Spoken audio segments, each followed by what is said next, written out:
ಎಲ್ಲರಿಗೂ ನಮಸ್ಕಾರ. ಥಟ್ ಅಂತ ಹೇಳಿ ಕ್ವಿಜ್ ಕಾರ್ಯಕ್ರಮಕ್ಕೆ ತಮಗೆಲ್ಲ ಸ್ವಾಗತ.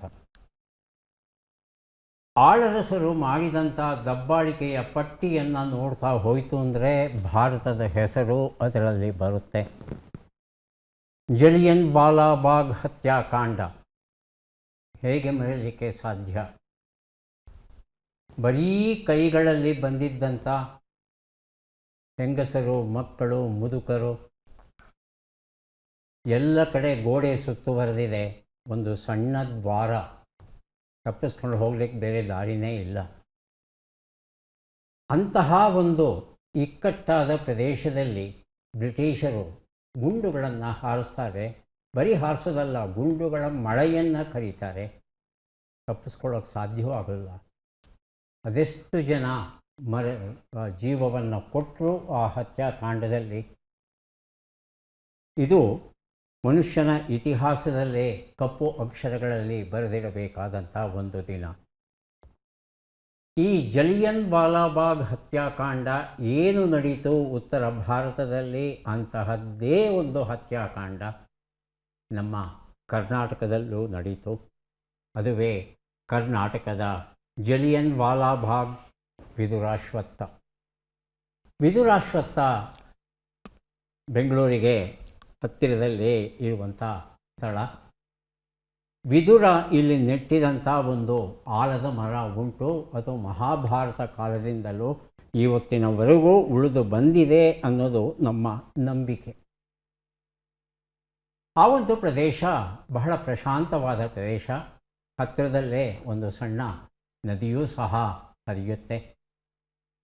ಇಲ್ಲಿ ಒಂದು 1938 ಏಪ್ರಿಲ್ 25ರಂದು ಒಂದು ಬಹಳ ಪ್ರಶಾಂತ ರೀತಿಯಲ್ಲಿ ಧ್ವಜ ಸತ್ಯಾಗ್ರಹ ನಡೆಯುತ್ತೆ. ಧ್ವಜ ಸತ್ಯಾಗ್ರಹದಲ್ಲಿ ಭಾಗಿಯಾಗಿದ್ದಂಥ ಆ ಹಳ್ಳಿ ಜನ ಮುಗ್ಧರು ಯಾರಿದ್ರೋ ಅವರ ಮೇಲೆ ಇದ್ದಕ್ಕಿದ್ದ ಹಾಗೆ ಗುಂಡುಗಳನ್ನು ಸುರಿಯೋದಕ್ಕೆ ಶುರು ಮಾಡ್ತಾರೆ. ಆ ಗುಂಡುಗಳ ಮಳೆ ಹೇಗೆ ಬರುತ್ತೆ ಅಂತ ಹೇಳ್ತಂದರೆ, ನೋಡ್ತಾನೆ 32 ಜನ ಸತ್ತು ಬೀಳ್ತಾರೆ. ಏನೂ ತಪ್ಪು ಮಾಡಿಲ್ಲ ಅವರು. ಸ್ವಾತಂತ್ರ್ಯ ಬೇಕು ಅಂತ ಕೇಳಿದ್ದು ತಪ್ಪು ಅನ್ನೋದಾದರೆ ಅವರನ್ನು ಬಂಧಿಸಬಹುದಾಗಿತ್ತು, ಶಿಕ್ಷೆ ಕೊಡಬಹುದಾಗಿತ್ತು. ಯಾವುದೇ ರೀತಿಯಾದ ಎಚ್ಚರಿಕೆಯನ್ನು ಕೊಡದೆ, ಸಾಮಾನ್ಯವಾಗಿ ಈ ರೀತಿಯಾದ ಗಲಭೆಗಳು ನಡೆಯುವಂಥ ಪ್ರದೇಶ ಅಥವಾ ಸತ್ಯಾಗ್ರಹ ನಡೆಯುವಂಥ ಪ್ರದೇಶದಲ್ಲಿ ಮೊದಲು ಎಚ್ಚರಿಕೆಯನ್ನು ಕೊಡ್ತಾರೆ. ಟಿಯರ್ಸ್ ಗ್ಯಾಸ್ ಬರುವಂಥ ಆ ಅನಿಲಗಳು ಏನಿದೆ ಅದನ್ನು ಹಾಯಿಸ್ತಾರೆ. ಗಾಳಿಯಲ್ಲಿ ಗುಂಡು ಹಾರಿಸ್ತಾರೆ. ಇದು ಯಾವುದಕ್ಕೂ ಜನ ಬಗ್ಗದೇ ಇದ್ದಾಗ ಜನರ ಮೇಲೆ ಗುಂಡನ್ನು ಹಾರಿಸ್ತಾರೆ. ಆದರೆ ಆ ರೀತಿಯ ಯಾವುದೇ ನಿಯಮಗಳನ್ನು ಪರಿಪಾಲಿಸದೆ ನೇರವಾಗಿ ಗುಂಡುಗಳನ್ನು ಹಾರಿಸ್ತಾರೆ ಆ ಮುಗ್ಧ ಜನರ ಮೇಲೆ. ಕೆಲವರು ಓಡಿ ಹೋಗಿ ನದಿಯಲ್ಲಿ ತಪ್ಪಿಸ್ಕೊಳ್ಳೋಕ್ಕೂ ಪ್ರಯತ್ನ ಪಡ್ತಾರೆ. ಆದರೆ ಸಾವು ಅನ್ನೋದು ಅವರನ್ನು ಬೆನ್ನಟ್ಟಿ ಬರುತ್ತೆ, ಬಿಡೋದಿಲ್ಲ ಅವರನ್ನು. ಇದು ಇವತ್ತಿಗೂ ಸಹ ನಮ್ಮ ಮನಸ್ಸಲ್ಲಿ ವಾಸಿಯಾಗದ ಗಾಯವಾಗಿ ಉಳ್ಕೊಂಡಿದೆ. ಆ ಒಂದು ಸ್ಥಳವನ್ನು ಇವತ್ತು ಸೊಗಸಾಗಿ ಅಭಿವೃದ್ಧಿಪಡಿಸಿದ್ದಾರೆ. ಈ ನಾಡಿನ ಇತಿಹಾಸವನ್ನು ತಿಳಿಬೇಕಾದದ್ದು, ಅದರಿಂದ ಭವಿಷ್ಯವನ್ನು ಕಟ್ಕೋಬೇಕಾದದ್ದು ನಮ್ಮ ಮಕ್ಕಳು. ಹಾಗಾಗಿ ಮಕ್ಕಳಿಗೆ ಓದೋದಕ್ಕೆ ಒಂದು ಸಲ ಈ ವಿದುರಾಶ್ವತ್ಥ ಎನ್ನುವ ಪುಸ್ತಕವನ್ನು ಕೊಡೋಣ. ಕಾರ್ಯಕ್ರಮವನ್ನು ಆರಂಭಿಸ್ತಾ ಇದ್ದೇವೆ. ಸ್ಪರ್ಧಿಗಳ ಪರಿಚಯ. ಮೊದಲ ಸ್ಪರ್ಧಿ. ನಮಸ್ಕಾರ, ನನ್ನ ಹೆಸರು ಸುಬ್ರಹ್ಮಣ್ಯ. ನಾನು ಬೆಂಗಳೂರಿನ ಬನಶಂಕರಿಯಿಂದ ಬಂದಿದ್ದೇನೆ. ನನ್ನ ಹವ್ಯಾಸಗಳು ಪುಸ್ತಕ ಓದುವುದು ಹಾಗೂ ಬ್ಯಾಡ್ಮಿಂಟನ್ ಕ್ರೀಡೆ ಆಡುವುದು. ಸುಬ್ರಹ್ಮಣ್ಯ ಅವರಿಗೆ ಸ್ವಾಗತವನ್ನು ಕೋರ್ತಾ ಇದ್ದೇವೆ. ಮುಂದಿನ ಸ್ಪರ್ಧಿ. ಎಲ್ಲರಿಗೂ ನಮಸ್ಕಾರ. ನನ್ನ ಹೆಸರು ಅಕ್ಷತಾ. ನಾನು ಬೆಂಗಳೂರಿನ ಮಲ್ಲೇಶ್ವರಂನಿಂದ ಬಂದಿದ್ದೇನೆ. ನಾನು ಗೃಹಿಣಿ. ನನ್ನ ಹವ್ಯಾಸಗಳು ಪದಬಂಧ ಬಿಡಿಸೋದು, ಥಟ್ಟಂತ ಹೇಳಿ ಕಾರ್ಯಕ್ರಮವನ್ನು ವೀಕ್ಷಿಸೋದು ಮತ್ತು ಪುಸ್ತಕಗಳನ್ನು ಓದುವುದು. ಅಕ್ಷತಾ ಅವರಿಗೆ ಸ್ವಾಗತವನ್ನು ಕೋರ್ತಾ ಇದ್ದೇವೆ. ನಮ್ಮ ಮೂರನೆಯ ಸ್ಪರ್ಧಿ. ನನ್ನ ಹೆಸರು ಚೇತನ್ ಕಾಳೇಕರ್. ನಾನು ಯಾದಗಿರಿ ಜಿಲ್ಲೆ ಶಹಾಪುರ ತಾಲೂಕಿನಿಂದ ಬಂದಿರುತ್ತೇನೆ. ನನ್ನ ಹವ್ಯಾಸಗಳು ಪ್ರವಾಸ ಮಾಡುವುದು ಮತ್ತು ಓದುವುದು. ಚೇತನ್ ಅವರಿಗೆ ಸ್ವಾಗತವನ್ನು ಕೋರ್ತಾ ಇದ್ದೇವೆ. ಮೂವರೂ ಸಿದ್ಧವಾಗಿದ್ದರೆ ಕಾರ್ಯಕ್ರಮ ಆರಂಭಿಸೋಣ. ಮೊದಲಿಗೆ ನಿಯಮಗಳನ್ನು ಒಮ್ಮೆ ನೋಡಿಬಿಡೋಣ. ಒಟ್ಟು 10 ಪ್ರಶ್ನೆಗಳು. ಮೊದಲು ಬಜರ್ ಒತ್ತಿದವರಿಗೆ ಉತ್ತರ ನೀಡುವ ಅವಕಾಶ. ಪ್ರತಿ ಸರಿ ಉತ್ತರಕ್ಕೆ ಒಂದು ಪುಸ್ತಕ ಬಹುಮಾನ. ಆಯ್ಕೆಗಳು ಬರುವ ಮೊದಲೇ ಬಜರ್ ಒತ್ತಿ ಸರಿ ಉತ್ತರ ನೀಡಿದರೆ 2 ಪುಸ್ತಕ ಬಹುಮಾನ. 100 ಅಂಕ ಗಳಿಸಿದವರಿಗೆ ಒಂದು ಪುಸ್ತಕ ವಿಶೇಷ ಬಹುಮಾನ. ನಕಾರಾತ್ಮಕ ತಂತ್ರಗಳಿಗೆ ಅವಕಾಶವಿಲ್ಲ. ಕಾರ್ಯಕ್ರಮದ ಮೊದಲ ಪುಸ್ತಕ, ಮೊದಲ ಪ್ರಶ್ನೆ, ಪ್ಲಾಸ್ಟಿಕ್ಸ್ ಪುರಾಣ, ಡಾಕ್ಟರ್ MS ಮೂರ್ತಿ ಹಾಗೂ B ತೇಜಕುಮಾರ್ ಬರೆದಿರುವಂಥ ಪುಸ್ತಕ. ಮೊದಲ ಪ್ರಶ್ನೆ ಈಗ ಬಂತು. ಎತ್ತರೆತ್ತರದ ಬೆಟ್ಟಗಳಿಗೆ, ಹಸಿರು ಚಿಮ್ಮುವ ಬಯಲುಗಳಿಗೆ, ಕಾಫಿಯ ಜನ್ಮನಾಡಿಗೆ, 12 ವರ್ಷಗಳಿಗೆ ಒಮ್ಮೆ ಬಿಡುವ ಹೂಗಳ ದರ್ಶನಕ್ಕೆ ಯಾವ ಜಿಲ್ಲೆಗೆ ಹೋಗಬೇಕು ನಾವು ಅನ್ನೋದು ಪ್ರಶ್ನೆ. ಬಸರುತ್ತಿದ್ದಾರೆ ಸುಬ್ರಹ್ಮಣ್ಯ. ಉತ್ತರ ಚಿಕ್ಕಮಗಳೂರು. ಚಿಕ್ಕಮಗಳೂರು ಅಂತ ಹೇಳ್ತಾ ಇದ್ದಾರೆ. ಆಯ್ಕೆಗಳನ್ನು ನೋಡೋಣ. ಉತ್ತರ ಕನ್ನಡ ಜಿಲ್ಲೆ, ಹಾಸನ, ಚಿಕ್ಕಮಗಳೂರು, ಧಾರವಾಡ. ಬಸರುತ್ತಿ ಉತ್ತರವನ್ನು ಕೊಡಿ. ಎರಡನೇದಾಗಿ ಅಕ್ಷತಾ ಅವರು ಚಿಕ್ಕಮಗಳೂರು. ಚಿಕ್ಕಮಗಳೂರು ಅನ್ನೋ ಉತ್ತರವನ್ನೇ ಕೊಟ್ಟಿದ್ದಾರೆ. ಉತ್ತರವನ್ನು ನೋಡೋಣ. ಚಿಕ್ಕಮಗಳೂರು ಉತ್ತರ ಸರಿಯಾಗಿದೆ. ಪ್ಲಾಸ್ಟಿಕ್ಸ್ ಪುರಾಣ ಎನ್ನುವ ಒಂದು ಪುಸ್ತಕ, ಅದರ ಜೊತೆಗೆ ಇನ್ನೂ ಒಂದು ಪುಸ್ತಕ ಅಶ್ಫಾಕುಲ್ಲಾ NP ಶಂಕರನಾರಾಯಣರಾವ್ ಅವರು ಬರೆದ ಸ್ವಾತಂತ್ರ್ಯ ಹೋರಾಟಗಾರನ ಬಗೆಗಿನ ಪುಸ್ತಕ. 2 ಪುಸ್ತಕವನ್ನು ಸುಬ್ರಹ್ಮಣ್ಯ ಅವರಿಗೆ ಕೊಟ್ಟಿದ್ದೇವೆ. ಸಕ್ಕರೆ ಪಟ್ಟಣ ಅಂತ ಒಂದು ರಾಜ್ಯ ಇತ್ತು. ಅದರ ಅರಸ ರುಕ್ಮಾಂಗದ. ಆತನಿಗೆ 2 ಹೆಣ್ಣು ಮಕ್ಕಳು. ಆ 2 ಹೆಣ್ಣು ಮಕ್ಕಳಿಗೆ ತನ್ನ ರಾಜ್ಯದ ಒಂದೊಂದು ಭಾಗವನ್ನು ಬಿಟ್ಟು ಕೊಡ್ತಾನಂತೆ ಆತ. ಹಾಗಾಗಿ ಚಿಕ್ಕ ಮಗಳಿಗೆ ಕೊಟ್ಟಂಥ ಸ್ಥಳ ಏನಿದೆ ಅದು ಆಕೆಯ ಹೆಸರಲ್ಲೇ ಚಿಕ್ಕಮಗಳೂರು ಅಂತ ಪ್ರಸಿದ್ಧವಾಗಿದೆ. ಅದು 1670ರಲ್ಲಿ ಬಾಬಾ ವುಡನ್ ಇಲ್ಲಿ ಬಂದು ಕಾಫಿ ಬೀಜಗಳನ್ನು ನೆಡ್ತಾರೆ ಚಂದ್ರದ್ರೋಣ ಪರ್ವತಗಳ ಸಾಲಿನಲ್ಲಿ. ನಂತರದ ದಿನಗಳಲ್ಲಿ ಇದು ಬಾಬಾ ಬುಡನ್ಗಿರಿ ಬೆಟ್ಟ ಅಂತಲೇ ಪ್ರಸಿದ್ಧವಾಗಿದೆ. ಅದು ಜಿನದತ್ತರ ಕಾವ್ಯದಲ್ಲಿ ನಿಸರ್ಗ ಎನ್ನುವ ಪುಸ್ತಕ. ಡಾಕ್ಟರ್ MGR ಅರಸ್ ಇದನ್ನು ಸಂಪಾದಿಸಿದ್ದಾರೆ. ಪ್ರಶ್ನೆ, 14 ಮರಿ ಗ್ಯಾಲಕ್ಸಿಗಳು ಅಭಿವರ್ಧನೆಯಾಗುತ್ತಿರುವ ಬ್ರಹ್ಮಾಂಡ ತಂತು ಕಾಸ್ಮಿಕ್ ಫಿಲಮೆಂಟನ್ನು ಯಾವ ವಿಶ್ವವಿದ್ಯಾನಿಲಯದವರು ಪತ್ತೆ ಹಚ್ಚಿದ್ದಾರೆ? ಆಯ್ಕೆಗಳನ್ನು ನೋಡೋಣ. ಕ್ಯಾಲಿಫೋರ್ನಿಯಾ ವಿಶ್ವವಿದ್ಯಾನಿಲಯ, ಸ್ಟ್ಯಾನ್ಫೋರ್ಡ್ ವಿಶ್ವವಿದ್ಯಾನಿಲಯ, ಹಾರ್ವರ್ಡ್ ವಿಶ್ವವಿದ್ಯಾನಿಲಯ. ಬಸರುತ್ತಿದ್ದಾರೆ ಸುಬ್ರಹ್ಮಣ್ಯ. ಆನಂತರ ಚೇತನ್. ಸ್ಟ್ಯಾನ್ಫೋರ್ಡ್ ವಿಶ್ವವಿದ್ಯಾಲಯ. ಆಯ್ಕೆ 2. ಎರಡನೇದಾಗಿ ಚೇತನ್. ಹಾರ್ವರ್ಡ್ ವಿಶ್ವವಿದ್ಯಾಲಯ. ಹಾರ್ವರ್ಡ್ ವಿಶ್ವವಿದ್ಯಾನಿಲಯ ಆಯ್ಕೆ 3. ಉತ್ತರವನ್ನು ನೋಡೋಣ. ಸರಿಯಾದ ಉತ್ತರ ಆಕ್ಸ್ಫರ್ಡ್ ವಿಶ್ವವಿದ್ಯಾನಿಲಯ ಆಗಿತ್ತು. ನಮ್ಮ ಭೂಮಿಯಿಂದ ಸುಮಾರು 30 ದಶಲಕ್ಷ ಜ್ಯೋತಿರ್ವರ್ಷಗಳ ದೂರದಲ್ಲಿ ಇದೆಯಂತೆ ಈ ಒಂದು ಬ್ರಹ್ಮಾಂಡ ತಂತು. ಇದರಷ್ಟು ಉದ್ದನೆಯ ರಚನೆ ಇಡೀ ಬ್ರಹ್ಮಾಂಡದಲ್ಲಿ ಎಲ್ಲೂ ಇಲ್ಲವಂತೆ. ಮೊದಲ ಬಾರಿಗೆ ಈ ರೀತಿಯಾದ ಒಂದು ರಚನೆ ಕಂಡು ಬಂದಿದೆ ಅಂತ ಹೇಳ್ತಾರೆ. ಪ್ರಕೃತಿಯ ಮಡಿಲಲ್ಲಿ ಸನಾತನ ಧರ್ಮ ಎನ್ನುವ ಪುಸ್ತಕ. N. ರಾಮನಾಥ ಶಾಸ್ತ್ರಿ ಇದನ್ನು ಬರೆದಿದ್ದಾರೆ. ಪ್ರಶ್ನೆಯನ್ನು ನೋಡೋಣ. ಹಾವು ಚರ್ಮವನ್ನು ಕಳಚುವಂತೆ ಪೆಂಗ್ವಿನ್ ತನ್ನ ರೆಕ್ಕೆಯನ್ನು ಕಳಚಿ ಹೊಸ ರೆಕ್ಕೆ ಪುಕ್ಕಗಳನ್ನು ಎಷ್ಟು ದಿನಗಳಲ್ಲಿ ಪಡೆಯುತ್ತದೆ ಅನ್ನೋದನ್ನು ತಿಳ್ಕೋಬೇಕು. ಆಯ್ಕೆಗಳನ್ನು ನೋಡು. 21 ದಿನ, 14 ದಿನ, 7 ದಿನ, 38 ದಿನ. ಮೊದಲಿಗೆ ಸುಬ್ರಹ್ಮಣ್ಯ, ಆನಂತರ ಚೇತನ್. 21 ದಿನ. 21 ದಿನ ಆಯ್ಕೆ 1. 14 ದಿನ. 14 ದಿನ ಆಯ್ಕೆ 2. ಚೇತನ್ ಕೊಟ್ಟಂತಹ ಉತ್ತರ ಸರಿಯಾದ ಉತ್ತರ ಈಗ ಬಂತು. 21 ದಿನ ಸರಿಯಾದ ಉತ್ತರ. ಪ್ರಕೃತಿಯ ಮಡಿಲಲ್ಲಿ ಸನಾತನ ಧರ್ಮ ಈ ಒಂದು ಪುಸ್ತಕವನ್ನು ಅವರಿಗೆ ಕೊಡ್ತಾ ಇದ್ದೆ. ಆಫ್ರಿಕಾದಲ್ಲಿ ನಮೀಬಿಯಾ ಅಂತ ಒಂದು ದೇಶ ಉಂಟು. ಹಾಗೆಯೇ ದಕ್ಷಿಣ ಆಫ್ರಿಕಾಕ್ಕೆ ಹೊಂದಿಕೊಂಡಂಥ ಸಮುದ್ರ ಏನಿದೆ, ಈ ಎರಡೂ ಪ್ರದೇಶಗಳಲ್ಲಿ ವಿಶೇಷವಾದ ಪೆಂಗ್ವಿನ್ ಅಲ್ಲಿ ವಾಸ ಮಾಡುತ್ತಂತೆ. ಅದು ಪೆಂಗ್ವಿನ್ ಮೈ ಮೇಲೆ ಇರತಕ್ಕಂಥ ಆ ರೆಕ್ಕೆ ಪುಕ್ಕ ಏನಿರುತ್ತೆ ಅದು ಎರಡು ರೀತಿ ಸಹಾಯ ಮಾಡುತ್ತೆ. ಒಂದು, ನೀರು ನಿಲ್ಲದ ಹಾಗೆ ರಕ್ಷಣೆಯನ್ನು ಕೊಟ್ಟರೆ, ಸಮುದ್ರದ ಆಳದಲ್ಲಿ ತುಂಬ ಕಡಿಮೆ ಉಷ್ಣತೆ ಇರುತ್ತೆ, ವಿಪರೀತ ಚಳಿಯಾಗುತ್ತೆ, ಅದರಿಂದ ರಕ್ಷಣೆ ಕೊಡುತ್ತೆ. ಹಾಗಾಗಿ ರೆಕ್ಕೆ ಪುಕ್ಕ ಎಲ್ಲಿಯವರೆಗೆ ಆರೋಗ್ಯವಾಗಿರುತ್ತೆ ಅಲ್ಲಿಯವರೆಗೆ ಪೆಂಗ್ವಿನ್ ಆರಾಮವಾಗಿರುತ್ತೆ.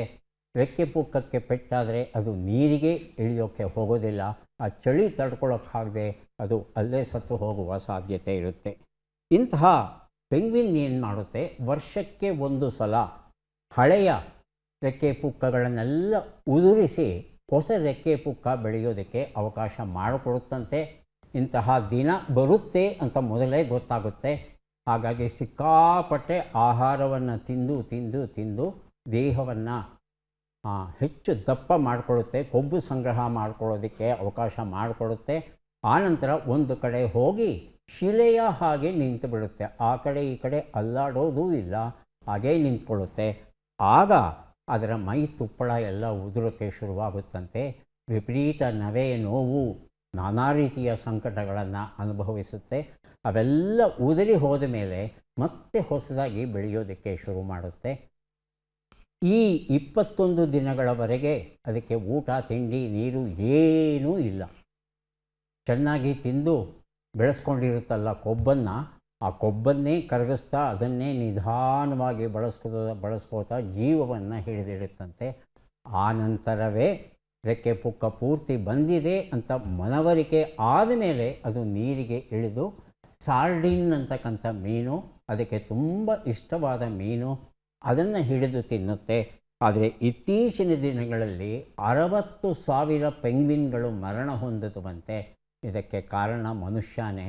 ಜಾಗತಿಕ ತಾಪಮಾನ ಏನು ಏರ್ತಾ ಇದೆ, ಆ ಏರಿದ ಕಾರಣ ಸಾರ್ಡಿನ್ ಮೀನುಗಳ ಸಂಖ್ಯೆ ಕಡಿಮೆಯಾಗಿ ಹೊಟ್ಟೆಗೆ ಆಹಾರ ಇಲ್ಲದೆ ಈ ಪೆಂಗ್ವಿನ್ಗಳು ಸಾಯ್ತಾ ಇವೆಯಂತೆ. ಮುಂದಿನ ಪುಸ್ತಕ ಸಾಹಿತ್ಯ ಸನ್ನಿಧಿ, ವಿಮರ್ಶಾ ಲೇಖನಗಳ ಸಂಕಲನ, ಉಷಾ ನರಸಿಂಹನ್ ಬರೆದಿರುವಂಥದ್ದು. ಪ್ರಶ್ನೆ: ಮಂಚೂರಿಯನ್ ವಾಲ್ನಟ್ ಟ್ರೀ ಉಪಯೋಗಗಳನ್ನು, ಆಯ್ಕೆಗಳನ್ನು ನೋಡೋಣ. ನೈಜ ಕಳೆನಾಶಕ,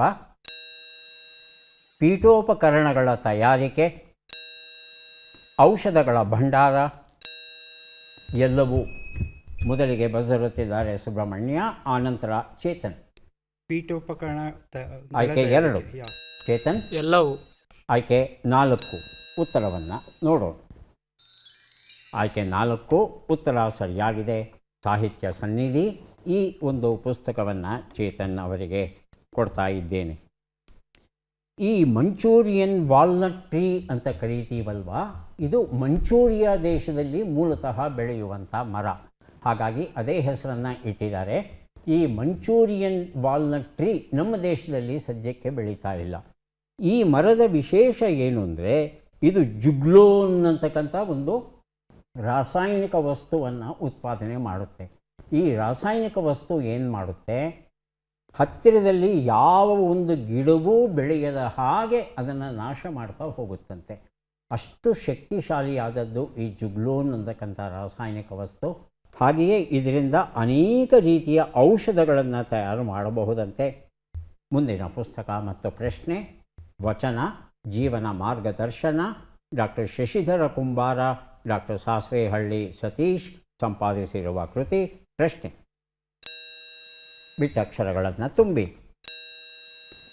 ದಂ, ರಿ, ಕಾ, ನ, ದು.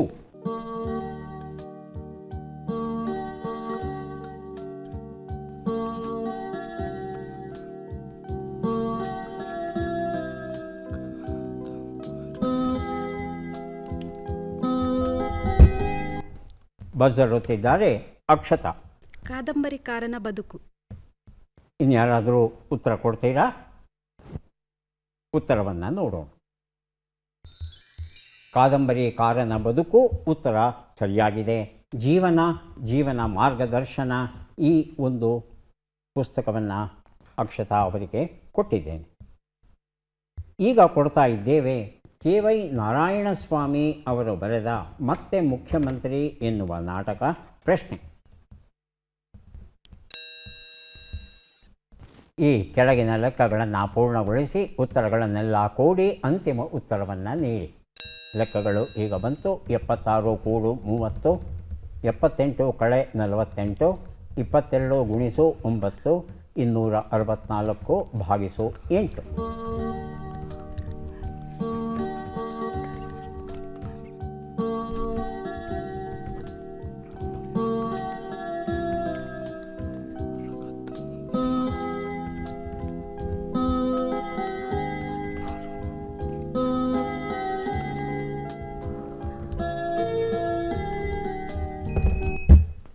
ಬಸರುತ್ತಿದ್ದಾರೆ ಅಕ್ಷತಾ, ಆನಂತರ ಚೇತನ್.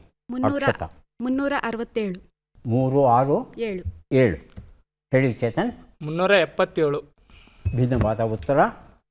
ಸುಬ್ರಹ್ಮಣ್ಯ 367.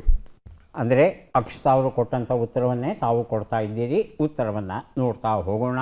ಒಂದು ಉತ್ತರ 106, 30, 198, 33 ಎಲ್ಲವನ್ನು ಕೂಡಿದರೆ 3, 6, 7 ಬಂದಿದೆ. ಈ ಉತ್ತರವನ್ನು ಮೊದಲು ಕೊಟ್ಟವರು ಅಕ್ಷತಾ ಅವರು. ಮತ್ತೆ ಮುಖ್ಯಮಂತ್ರಿ ಎನ್ನುವ ಈ ಒಂದು ಪುಸ್ತಕವನ್ನು ಅಕ್ಷತಾ ಅವರಿಗೆ ಕೊಟ್ಟಿದ್ದೇವೆ. ಈಗ ಕೊಡ್ತಾ ಇದ್ದೇವೆ ಡಾಕ್ಟರ್ ನರಹರಿ ಮತ್ತು IAD ಎನ್ನುವ ಪುಸ್ತಕ. ಡಾಕ್ಟರ್ ಯು ಮಹೇಶ್ವರಿ ಬರೆದಿರುವಂಥದ್ದು ನಮ್ಮ ಪ್ರಶ್ನೆಯನ್ನು ನೋಡೋಣ. ಈ ಪದ್ಮ ಪುರಸ್ಕೃತರನ್ನು ಗುರುತಿಸಿ ಚಿತ್ರವನ್ನು ನೋಡೋಣ.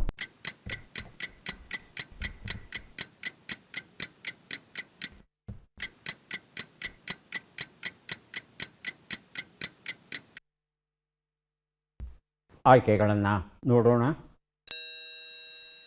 ಫರೂಕ್ ಅಹಮದ್ ಮಿರ್, ಮಿರ್ ತಾಕಿ ಮಿರ್, ವಲಿ ಮುಹಮ್ಮದ್ ವಲಿ, ಸೈಯದ್ ಐನುಲ್ ಹಸನ್. ಮೊದಲಿಗೆ ಸುಬ್ರಹ್ಮಣ್ಯ, ಆನಂತರ ಅಕ್ಷತಾ. ಮಿರ್ ತಾಕಿ ಮಿರ್. ಆಯ್ಕೆ 2 ಹೌದಾ? ಹೇಳಿ ಅಕ್ಷತಾ. ವಲಿ ಮೊಹಮ್ಮದ್ ವಲಿ. ಆಯ್ಕೆ 3. 3. ಉತ್ತರವನ್ನು ನೋಡೋಣ. ಸರಿಯಾದ ಉತ್ತರ ಸೈಯದ್ ಐನುಲ್ ಹಸನ್ ಆಗಿತ್ತು. ಸೈಯದ್ ಐನುಲ್ ಹಸನ್ ಅವರಿಗೆ ಈ ವರ್ಷ ಪದ್ಮಶ್ರೀ ಗೌರವ ದೊರೆತಿದೆ. ಉತ್ತರ ಪ್ರದೇಶಕ್ಕೆ ಸೇರಿದವರು. ಸಾಹಿತ್ಯ ಮತ್ತು ಶಿಕ್ಷಣ ಕ್ಷೇತ್ರದಲ್ಲಿ ಇವರು ಸಲ್ಲಿಸಿದ ಅನುಪಮ ಸೇವೆಗಾಗಿ ಈ ಗೌರವ ಸಂದಿದೆ. ಜವಾಹರ್ಲಾಲ್ ವಿಶ್ವವಿದ್ಯಾನಿಲಯದಲ್ಲಿ ಪರ್ಷಿಯನ್ ಮತ್ತು ಮಧ್ಯ ಏಷ್ಯಾ ಭಾಷಾ ವಿಷಯಗಳಲ್ಲಿ ಪ್ರಾಚಾರ್ಯರಾಗಿ ಕೆಲಸವನ್ನು ಮಾಡ್ತಾ ಇದ್ದಾರೆ. ಮೌಲಾನಾ ಆಜಾದ್ ರಾಷ್ಟ್ರೀಯ ವಿಶ್ವವಿದ್ಯಾನಿಲಯದ ಉಪಕುಲಪತಿಗಳಾಗಿ ಸೇವೆಯನ್ನು ಸಲ್ಲಿಸಿದ್ದಾರೆ. ಇದರ ಜೊತೆಗೆ ಇವರು ಉರ್ದು ಕಾವ್ಯ ಕ್ಷೇತ್ರದಲ್ಲಿ ಅಸೀಮ ಸೇವೆಯನ್ನು ಸಲ್ಲಿಸಿದ್ದಾರೆ. ಅಪ್ಸರೆ ಎನ್ನುವ ಕಥಾ ಸಂಕಲನ TR ವರದರಾಜನ್ ಇದನ್ನು ಬರೆದಿದ್ದಾರೆ. ನಮ್ಮ ಪ್ರಶ್ನೆ. ಈ ಅಕ್ಷರಗಳನ್ನು ಸರಿಯಾಗಿ ಜೋಡಿಸಿ. ಅಕ್ಷರಗಳು ಸು ಕಿ. ಹೇಳಿ ಅಕ್ಷತಾ. ಸೂರ್ಯನ ತೀಕ್ಷ್ಣ ಕಿರಣ. ಸೂರ್ಯನ ತೀಕ್ಷ್ಣ ಕಿರಣ ಅಂತ ಹೇಳ್ತಾ ಇದ್ದಾರೆ ಸುಬ್ರಹ್ಮಣ್ಯ ಮತ್ತು ಚೇತನ್. ಅದೇ ಉತ್ತರವ ಬೇರೆದಿರಬಹುದಾ? ಅದೇ ಉತ್ತರ. ಉತ್ತರವನ್ನು ನೋಡೋಣ. ಸೂರ್ಯನ ತೀಕ್ಷ್ಣ ಕಿರಣ ಉತ್ತರ ಸರಿಯಾಗಿದೆ. ಅಪ್ಸರೆ ಕಥಾ ಸಂಕಲನ ಅಕ್ಷತಾ ಅವರಿಗೆ ಕೊಟ್ಟಿದ್ದೆವು. ಈಗ 3 ಪುಸ್ತಕಗಳನ್ನು ಕೊಡುವಂಥ ಕ್ಷಣ ಬಂತು. ಪದಬಂಧ ಸುಳುಹುಗಳನ್ನು ನೋಡೋಣ. ಸುಳುಹುಗಳು 7 ತಾಯಂದಿರು 7ನೆಯ ದಿನ ಇವನಿಗೆ ತೃಪ್ತಿಯೇ ಇಲ್ಲ. ಬರೆದಿರುತ್ತಿದ್ದಾರೆ ಅಕ್ಷತಾ. ಒಂದು ಉತ್ತರ. ಸಪ್ತಮಾತೃಕೆ. ಉತ್ತರವನ್ನು ನೋಡೋಣ. ಉತ್ತರ ಸರಿಯಾಗಿದೆ. ಮಲೆನಾಡಿನ ಮಳೆಗಾಲದ ಅತಿಥಿಗಳು ಈ ಪುಸ್ತಕವನ್ನು ಕೊಟ್ಟಿದ್ದೇನೆ. 2 ಉತ್ತರ. ಸಪ್ತಮ. ತಮಗೆ ಅವಕಾಶ ಸಿಗುತ್ತೆ. ಸಪ್ತಮ. 7ನೆಯ ದಿನ. ಸಪ್ತಮ. ಏಳನೆಯ ದಿನ. ಸಪ್ತಮಿ. ಸಪ್ತಮಿ. ಚೇತನ್. ಸಪ್ತಾಹ. ಸಪ್ತಾಹ. ಉತ್ತರವನ್ನು ನೋಡು. ಸಪ್ತಮಿ ಆಗಬೇಕು. ಸಪ್ತಮ ಅಂದರೆ ಏಳನೆಯದು ಅಂತ ಅಷ್ಟೇ ಬರುತ್ತೆ ಅರ್ಥ. ಹೇಳಿದೆ ಸರ್. ಆದರೆ ಸುಳುಹು ಕೊಟ್ಟೆ, ಒಂದು ಸಣ್ಣ ತಪ್ಪು ಮಾಡ್ತಾ ಇದ್ದೀರಿ, ತಿದ್ದುಕೊಡಿ ಅಂತ. ಯಾಕಂದರೆ ಉತ್ತರ ನಿಮಗೆ ಗೊತ್ತಿದೆ. ಹಾಟ್ ಸೆಟ್ಟಲ್ಲಿ ಕೂತಾಗ ಸಣ್ಣ ಪುಟ್ಟ ತೊಂದರೆ ಆಗೋದುಂಟು. ಅವಕಾಶ ಕೊಟ್ಟೆ, ತಿದ್ದುಕೊಂಡು ಸಪ್ತಮಿ ಅಂತ ಕೊಟ್ಟಿದ್ದೀರಿ. ಸಪ್ತಾಹ ಅಂತ ಹೇಳಬೇಕಾದ್ರೆ ದೀರ್ಘ ಬರಬೇಕಲ್ಲಿ, ದೀರ್ಘ ಇಲ್ಲ ಅಲ್ಲಿ. ಸಪ್ತಾಹ ಅಂದರೆ ವಾರ ಅನ್ನೋ ಅರ್ಥ ಬರುತ್ತೆ ಅಲ್ಲಿ. ಮೂರನೇ ಉತ್ತರ ಅವರಿಗೆ ಅವಕಾಶ ಸಿಗುತ್ತೆ. ಅವ್ರು ಉತ್ತರ ಕೊಡಲಿಲ್ಲ ಅಂದರೆ ತಾವು ಕೊಡಬಹುದು. ಹೇಳಿ ಅಕ್ಷತಾ. ಮೂರನೇ ಅತೃಪ್ತ. ಉತ್ತರವನ್ನು ನೋಡು. ಅತೃಪ್ತ ಉತ್ತರ ಸರಿಯಾಗಿದೆ. ಆವಿಷ್ಕಾರದ ಅವಾಂತರ ಕಣ್ಣಿಗೆ ಕಂಡಷ್ಟು, ಬೊಗಸೆಗೆ ಬಂದಷ್ಟು. 2 ಪುಸ್ತಕವನ್ನು ಅಕ್ಷತಾ ಅವರಿಗೆ 3 ಪುಸ್ತಕ ಒಟ್ಟು ದೊರೆತಿದೆ ಈ ಪ್ರಶ್ನೆಗೆ. ಕೊನೆಯ ಘಟ್ಟಕ್ಕೆ ಬಂದಿದ್ದೇವೆ. ಚಟ್ಪಟ್ ಚಿಂತುರುಳಿ 5 ಪ್ರಶ್ನೆಗಳು. ಮೊದಲ ಅವಕಾಶ ಸುಬ್ರಹ್ಮಣ್ಯ ಅವರಿಗೆ. ಸಿದ್ಧವಾಗಿದ್ದರೆ ಪ್ರಶ್ನೆಗಳನ್ನು ಆರಂಭಿಸ್ತೇವೆ. ಮೊದಲ ಪ್ರಶ್ನೆ. ಕಾಲು ಕಟ್ಟು ಎಂಬ ನುಡಿಗಟ್ಟಿನ ಅರ್ಥವೇನು? ಶಿಕ್ಷೆಯನ್ನು ನೀಡು, ದೈನ್ಯತೆಯಿಂದ ಬೇಡು. ಶಿಕ್ಷೆಯನ್ನು ನೀಡು. ಮುಂದಿನ ಪ್ರಶ್ನೆ. ನೀಚ, ದುಷ್ಟ ಎಂಬ ಅರ್ಥವನ್ನು ಕೊಡುವ ಶಬ್ದ ಯಾವುದು? ಖಳ, ರಳ. ಖಳ. ಮುಂದಿನ ಪ್ರಶ್ನೆ. ಕ್ರೌಂಚ ದ್ವೀಪ ಎಂದರೆ ಇಂದಿನ ಯಾವ ಖಂಡ? ಆಫ್ರಿಕಾ ಖಂಡ, ಏಷ್ಯಾ ಖಂಡ. ಆಫ್ರಿಕಾ ಖಂಡ. ಮುಂದಿನ ಪ್ರಶ್ನೆ. ಈ ಗಾದೆಯನ್ನು ಪೂರ್ಣಗೊಳಿಸಿ. ಸದರ ಕೊಟ್ಟ ನಾಯಿ. ಮುಂದಿನ ಪ್ರಶ್ನೆ. ಈ ಒಗಟನ್ನು ಬಿಡಿಸಿ. ಆಳುದ್ದ ಮನುಷ್ಯನಿಗೆ ಮಾರುದ್ದ ಕೈಗಳು, ಗೇಣುದ್ದ ಮಕ್ಕಳು. ಉತ್ತರವನ್ನು ನೋಡ್ತಾ ಹೋಗೋಣ. ಒಂದು ಉತ್ತರ. ಕಾಲು ಕಟ್ಟು ಅಂದರೆ ದೈನ್ಯತೆಯಿಂದ ಬೇಡು ಅಂತ ಅರ್ಥ. 2ನೇ ಪ್ರಶ್ನೆಗೆ ಉತ್ತರ ಖಳ ಸರಿಯಾಗಿದೆ. 3ನೇ ಪ್ರಶ್ನೆಗೆ ಉತ್ತರ ಆಫ್ರಿಕಾ ಖಂಡ ಸರಿಯಾಗಿದೆ. 4ನೇ ಪ್ರಶ್ನೆಗೆ ಉತ್ತರ ಸದರ ಕೊಟ್ಟ ನಾಯಿ ಸಟ್ಟುಗವನ್ನು ನೆಕ್ಕಿತು. ಸಟ್ಟುಗ ಅಂದರೆ ಪಾಯಸವನ್ನು ಬಡಿಸೋದಕ್ಕೆ ಬಳಸುವಂಥ ಸೌಟು ಏನಿದೆ ಅದಕ್ಕೆ ಸಟ್ಟುಗ ಅಂತಲೂ ಹೇಳ್ತೇವೆ. 5ನೇ ಪ್ರಶ್ನೆಗೆ ಉತ್ತರ ಇದು ಬಾಳೆ ಗಿಡದ ವರ್ಣನೆ ಆಗಿತ್ತು. 2 ಪ್ರಶ್ನೆಗಳಿಗೆ ತಾವು ಸರಿಯಾದ ಉತ್ತರ ಕೊಟ್ಟಿದ್ದೀರಿ. 2 ಪುಸ್ತಕಗಳನ್ನು ತಮಗೆ ಕೊಡ್ತಾ ಇದ್ದೆ. ಈಗ ಅವಕಾಶ ಅಕ್ಷತಾ ಅವರಿಗೆ ದೊರೀತಾ ಇದೆ. ಸಿದ್ಧವಾಗಿದ್ದೀರಾ? ಮೊದಲ ಪ್ರಶ್ನೆ. ಕೈಯಿಡು ಎಂಬ ನುಡಿಗಟ್ಟಿನ ಅರ್ಥವೇನು? ವಂಚಿಸು, ಆಶೀರ್ವದಿಸು. ಆಶೀರ್ವದಿಸು. ಮುಂದಿನ ಪ್ರಶ್ನೆ. ನಂಬುಗೆ, ಭರವಸೆ ಎಂಬ ಅರ್ಥವನ್ನು ಕೊಡುವ ಶಬ್ದ ಯಾವುದು? ಖಾತರಿ, ಖಾತೆವಾರು. ಖಾತರಿ. ಮುಂದಿನ ಪ್ರಶ್ನೆ. ಶಕದ್ವೀಪ ಎಂದರೆ ಇಂದಿನ ಯಾವ ಖಂಡ? Asia, Europe. ಯುರೋಪ್. ಮುಂದಿನ ಪ್ರಶ್ನೆ. ಈ ಗಾದೆಯನ್ನು ಪೂರ್ಣಗೊಳಿಸಿ. ಸಮಯಕ್ಕಾದ ಹುಲ್ಲು ಕಡ್ಡಿ. ಮುಂದಿನ ಪ್ರಶ್ನೆ. ಈ ಒಗಟನ್ನು ಬಿಡಿಸಿ. ಅಣ್ಣ ತಮ್ಮಂದಿರಲ್ಲಿ ಒಬ್ಬ ತಪ್ಪಿಸಿಕೊಂಡರೂ ಮತ್ತೊಬ್ಬನನ್ನು ಮನೆಗೆ ಸೇರಿಸೋಲ್ಲ. ಇಬ್ಬರು ಬಂದರೆ ಮಾತ್ರ ಮನೆಯೊಳಗೆ ಕರ್ಕೋತೀವಿ. ಕಾಲು.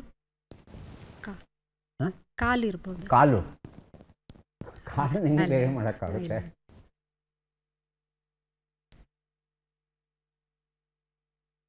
ಉತ್ತರವನ್ನು ನೋಡ್ತಾ ಹೋಗೋಣ. ಒಂದು ಉತ್ತರ. ಕೈಯಿಡು ಅಂದರೆ ವಂಚಿಸು. ಅವನು ಕೈ ಇಟ್ಟಂದರೆ ಮುಗೀತು ಕತೆ ಅನ್ನೋ ಅರ್ಥದಲ್ಲಿ. 2ನೇ ಪ್ರಶ್ನೆಗೆ ಉತ್ತರ ಖಾತರಿ ಸರಿಯಾಗಿದೆ. 3ನೇ ಪ್ರಶ್ನೆಗೆ ಉತ್ತರ ಯುರೋಪ್ ಖಂಡ ಸರಿಯಾಗಿದೆ. 4ನೇ ಪ್ರಶ್ನೆಗೆ ಉತ್ತರ ಸಮಯಕ್ಕಾದ ಹುಲ್ಲುಕಡ್ಡಿ ಸಹಸ್ರ ಹೊನ್ನಿಗೆ ಸಮ. 5ನೇ ಪ್ರಶ್ನೆಗೆ ಉತ್ತರ ಚಪ್ಪಲಿಯಾಗಿತ್ತು. ಹತ್ರಕ್ಕೆ ಬಂದು ದೂರ ಹೋಗ್ಬಿಟ್ರಿ. ಎಷ್ಟು ಸರಿ ಉತ್ತರ ಆಯಿತು? 2 ಪ್ರಶ್ನೆಗೆ ಸರಿ ಉತ್ತರ ಕೊಟ್ಟಿದ್ದೀರಿ. 2 ಪುಸ್ತಕಗಳನ್ನು ತಮಗೆ ಕೊಡ್ತಾ ಇದ್ದೇವೆ. ಈಗ ಚೇತನ್ ಅವರಿಗೆ ಅವಕಾಶ ಬರ್ತಾ ಇದೆ. ಸಿದ್ಧವಾಗಿದ್ದೀರಾ? ಮೊದಲ ಪ್ರಶ್ನೆ. ಕ್ಷೌರವಾಗು ಎಂಬ ನುಡಿಗಟ್ಟಿನ ಅರ್ಥವೇನು? ಸ್ವಚ್ಛವಾಗಿರು, ನಷ್ಟವಾಗು. ಸ್ವಚ್ಛವಾಗಿರು. ಮುಂದಿನ ಪ್ರಶ್ನೆ. ಕಾಯಿಸಿ ಗಟ್ಟಿಗೊಳಿಸಿದ ಹಾಲು ಎಂಬ ಅರ್ಥವನ್ನು ಕೊಡುವ ಶಬ್ದ ಯಾವುದು? ಖೋವ, ಖೋಡ. ಖೋವಾ. ಮುಂದಿನ ಪ್ರಶ್ನೆ. ಶಾಲ್ಮಲಿ ದ್ವೀಪ ಎಂದರೆ ಇಂದಿನ ಯಾವ ಖಂಡ? ಉತ್ತರ ಅಮೆರಿಕ, ಆಸ್ಟ್ರೇಲಿಯಾ. ಉತ್ತರ ಅಮೇರಿಕಾ. ಮುಂದಿನ ಪ್ರಶ್ನೆ. ಈ ಗಾದೆಯನ್ನು ಪೂರ್ಣಗೊಳಿಸಿ. ಸಮಯಕ್ಕಾದವನೇ ನೆಂಟ. ಇಲ್ಲ ಸರ್. ಮುಂದಿನ ಪ್ರಶ್ನೆ. ಈ ಒಗಟನ್ನು ಬಿಡಿಸಿ. ಅರ್ಜುನ, ಅರ್ಜುನನ ಹೆಂಡತಿ ಹಾಗೂ ಕೃಷ್ಣ ಮತ್ತು ಕೃಷ್ಣನ ತಂಗಿ 3 ರೊಟ್ಟಿಯನ್ನು ಮುರಿದೇ ತಿನ್ನಬೇಕಂತೆ, ಹೇಗೆ ಅಂತ ಹೇಳ್ತಾ ಇದ್ದಾರೆ. ಗೊತ್ತಾಗ್ತಾ ಇಲ್ಲ. ಉತ್ತರವನ್ನು ನೋಡು. ಕ್ಷೌರವಾಗು ಅಂದರೆ ನಷ್ಟವಾಗು. ನಾನು ಶಬ್ದದ ಅರ್ಥ ಕೇಳ್ತಾ ಇಲ್ಲ, ನುಡಿಗಟ್ಟಿನ ಅರ್ಥ ಕೇಳ್ತಾ ಇದ್ದೇನೆ. 2ನೇ ಪ್ರಶ್ನೆಗೆ ಉತ್ತರ ಖೋವಾ ಸರಿಯಾಗಿದೆ. 3ನೇ ಪ್ರಶ್ನೆಗೆ ಉತ್ತರ ಆಸ್ಟ್ರೇಲಿಯಾ ಖಂಡ ಆಗಿತ್ತು, ಉತ್ತರ ಅಮೆರಿಕ ಅಂತ ಹೇಳಿದಿರಿ. 4ನೇ ಪ್ರಶ್ನೆಗೆ ಉತ್ತರ ಸಮಯಕ್ಕಾದವನೇ ನೆಂಟ, ಕೆಲಸಕ್ಕಾದವನೇ ಬಂಟ, ಇದು ಸರಿಯಾದ ಉತ್ತರ. 5ನೇ ಪ್ರಶ್ನೆಗೆ ಉತ್ತರ ಸುಭದ್ರೆ. ಅರ್ಜುನನ ಹೆಂಡತಿ ಯಾರು? ಸುಭದ್ರೆ. ಕೃಷ್ಣನ ತಂಗಿ ಯಾರು? ಸುಭದ್ರೆ. ಇರೋದೇ 3 ಜನ ಅಲ್ಲಿ. ಆದರೆ ಬಂಧುತ್ವವನ್ನು ಹೇಳಿ ನಮ್ಮ ತಲೆ ಕೆಡಿಸಿದ್ದಾರೆ ಅಷ್ಟೇ. ಯಾರಪ್ಪ 4 ಜನ ಹೆಂಗೆ 3 ರೊಟ್ಟಿನ ಮುರಿದೇ ತಿನ್ನಬೇಕು ಅಂತ ಗೊಂದಲ ಆಗುತ್ತೆ. ಶಬ್ದಗಳ ಜೊತೆ ಪುರಾಣದ ತಿಳಿವಿನ ಹಿನ್ನೆಲೆಯಲ್ಲಿ ಈ ರೀತಿಯಾದ ಜಾನಪದ ಒಗಟುಗಳು ನಮ್ಮಲ್ಲಿ ಸಾಕಷ್ಟು ಇದೆ. ಇದು ಮಿದುಳನ್ನೂ ಚುರುಕುಗೊಳಿಸುತ್ತೆ, ಹಾಗೆಯೇ ಮಾಹಿತಿಯನ್ನು ಮನದಟ್ಟು ಮಾಡುತ್ತೆ. ಎಷ್ಟು ಸರಿ ಉತ್ತರ ಆಯಿತು? ಒಂದಲ್ವಾ? ಖೋವಾನ ಉತ್ತರ ಕೊಟ್ಟಿದ್ದೀರಿ. ಒಂದು ಪುಸ್ತಕವನ್ನು ತಮಗೆ ಕೊಡ್ತಾ ಇದ್ದೇವೆ. ಯಾರಿಗೆ ಎಷ್ಟು ಪುಸ್ತಕ ಬಂದಿದೆ ಅದನ್ನು ನೋಡುವ ಕ್ಷಣ ಈಗ ಬಂತು. 3, 2, 5 ಪುಸ್ತಕ ಸುಬ್ರಹ್ಮಣ್ಯ ಅವರಿಗೆ, ಅಕ್ಷತಾ ಅವರಿಗೆ 3, 6, 7, 8 ಮತ್ತು ಚೇತನ್ ಅವರಿಗೆ 2 ಪುಸ್ತಕ ದೊರೆತಿದೆ. ಸುಬ್ರಹ್ಮಣ್ಯ, ದಯವಿಟ್ಟು ಪುಸ್ತಕಗಳನ್ನು ಸ್ವೀಕರಿಸಿ.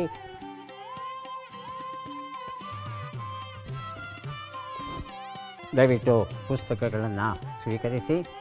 ಭಾಗವಹಿಸಿದ್ದಕ್ಕೆ ಧನ್ಯವಾದಗಳು. ಅಕ್ಷತಾ ಅವರಿಗೆ 8 ಪುಸ್ತಕಗಳು ದೊರೆಯುತ್ತಾ ಇವೆ.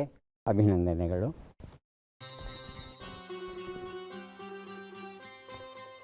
ಎರಡು ಪುಸ್ತಕ ಚೇತನ್ ಅವರಿಗೆ ಸ್ವೀಕರಿಸಿ. ಅಭಿನಂದನೆಗಳು.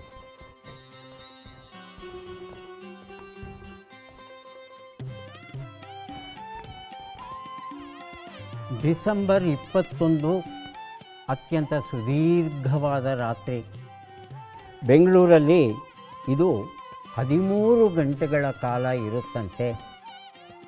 ಅದೇ ನಾರ್ವೆಗೆ ಏನಾದರೂ ನೀವು ಹೋದರೆ ಅಲ್ಲಿ ರಾತ್ರಿ ಎಷ್ಟು ಗಂಟೆಯಪ್ಪ ಇರುತ್ತೆ ಅಂದರೆ 24 ಗಂಟೆ ಇರುತ್ತಂತೆ. ಅಲ್ಲಿ ಸೂರ್ಯ ಆವತ್ತು ಹುಟ್ಟೋದೇ ಇಲ್ಲ, ಕಣ್ಣಿಗೆ ಕಾಣೋದೇ ಇಲ್ಲ. ಬೆಂಗಳೂರವರೇ ಪರವಾಗಿಲ್ಲ ಅಂತೀರಾ? ಮತ್ತೆ ಭೇಟಿಯಾಗೋಣ. ನಮಸ್ಕಾರ.